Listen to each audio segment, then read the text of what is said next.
کہ اہل بیت آپ کے بھی ہیں اور محرم میں آل رسول کا ذکر آپ اپنے طریقے سے کریں، جس طرح آپ کو اچھا لگتا ہے، آپ جیسے پسند کرتے ہیں۔ شیعہ کی طرح نہ کریں، قمیضیں نہ اتاریں، زنجیریں نہ ماریں، ماتم نہ کریں، نوحے نہ پڑھیں، لیکن آپ ذکر تو کریں۔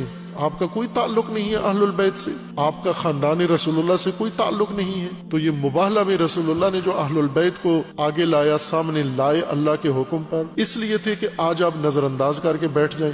جیسا آپ کے مسلک میں ہے اس طرح سے آپ ذکر کریں اہل البیت کا، اور کرتے ہیں اتفاقاً۔ اہل سنت خوبصورت ذکر کرتے ہیں، لیکن اہل سنت بعض بہت بامانہ گفتگو کرتے ہیں، جس کا ایک نمونہ خود جامع عروۃ الوثقیٰ میں اہل سنت آتے ہیں، 10 دن پورے آ کے مجلس پڑھتے ہیں اور خوبصورت گہرا پیغام دیتے ہیں۔